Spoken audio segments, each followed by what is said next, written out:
Hi hello welcome to my channel Madhavi Raghukumar Madhu. ఇవాళ మనం చేపల పులుసు ఏ రకంగా పెట్టుకోవాలి, కొరమేను చేపల పులుసు ఏ రకంగా పెట్టుకోవాలనేది మీకు చూపిస్తానండి.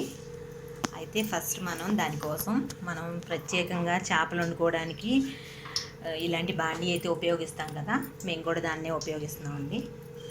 ఫస్ట్ మనం పాత్ర పెట్టేసుకొని తగినంత ఆయిల్ వేసి హీట్ చేసుకోవాలి బాగా. తర్వాత మన ఈ కొరమేను చేపల పులుసుకు కావాల్సిన ఇంగ్రీడియంట్స్ ఏమైతే ఉన్నాయో ఫస్ట్ మీకు అవి చూపించేస్తాను. దీనిలోకి ఫ్రై చేసుకోవడానికి ఆనియన్స్ సరిపడంత, స్మెల్ కోసం మేము కరివేపాకు యూజ్ చేస్తాము. మీకు ఇష్టం లేకపోతే మీరు దీన్ని అవాయిడ్ చేసేయచ్చండి. నెక్స్ట్ వచ్చేసేసి అల్లం వెల్లుల్లి పేస్టు, కొరమేను ముక్కలండి, బాగా వాష్ చేసి పెట్టేసుకున్నాం మేము ముందుగానే. తర్వాత ఇవి ప్రత్యేకించి తయారు చేసుకున్నాం మేము చేపల కూర కోసం మాత్రమే. దీనిలో అయితే చాలా మంచి టేస్ట్ అయితే వస్తుంది. దీనికోసం మేము మెంతులు, జీలకర్ర, ధనియాలు యూజ్ చేసామండి. యూజ్ చేసి వీటిని గ్రైండ్ చేసామట. ఆవాలు కూడా వేసాం, కొంచెం టేస్ట్ బాగుంటుందని. దీనివల్ల మనకి టేస్ట్ కంప్లీట్గా కొరమేను చేపల పులుసు టేస్ట్ మొత్తం బాగుంటుందండి. సో తర్వాత సరిపడంత చింతపండు గుజ్జు, టమాటా ముక్కలు కొన్ని, పచ్చిమిరపకాయలు, కొత్తిమీర, ఉప్పు, కారం తగినంతగా.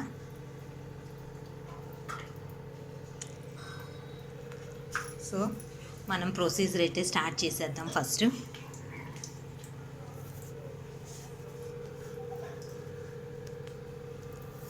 మనం ఏదైతే దంచుకొని పెట్టుకున్నాం కదండి పొడి మసాలా, ఆ పొడి మసాలా ఫస్ట్ మనం ఆయిల్లో వేసి దాన్ని బాగా ఫ్రై చేసుకోవాలి.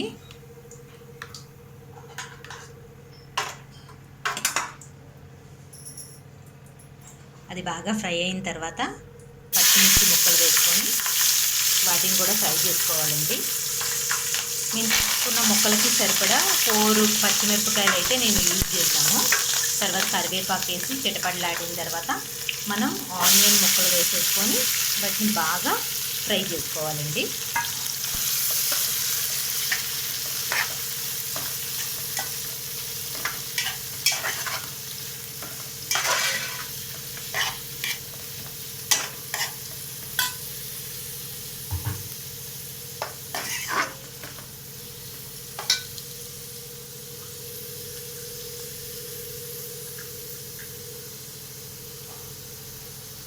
దీనిలోకి మన ఉల్లిపాయలు వేగుతుండగానే మనం తగినంత పసుపు వేసుకున్నాము. బాగా మిక్స్ చేసుకోవాలి.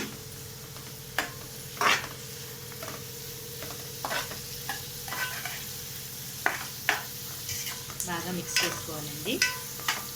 బాగా ఫ్రై అవ్వనివ్వాలి ఉల్లిపాయ మనకి ఎంత ఫ్రై అయితే అంత టేస్ట్గా వస్తుంది అన్నమాట కర్రీ.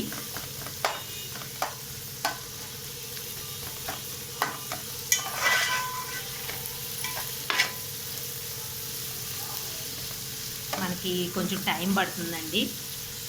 చేపల కూర ఏదైనా సరే మనం ఇవాళ మార్నింగ్ చేసుకుంటే ఈవినింగ్కి తినేలాగా ఉంచుకుంటే కనుక అది ఎంత మాగితే అంత మనకి రుచిగా ఉంటుంది అన్నమాట.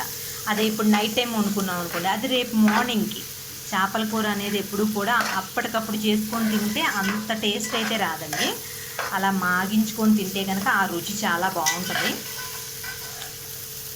అందులోనూ కొరమేనంటే చాలా టేస్ట్ కదండి.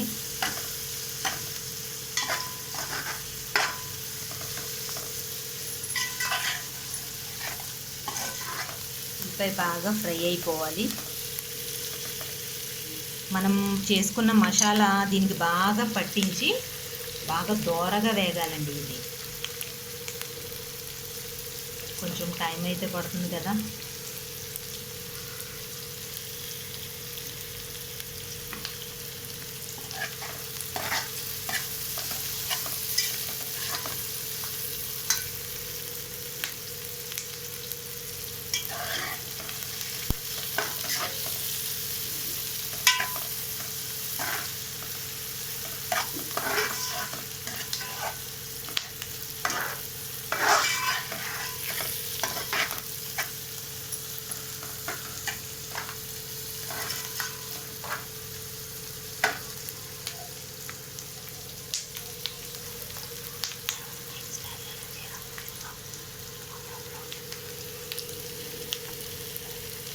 బాగా ఫ్రై అవ్వాలండి.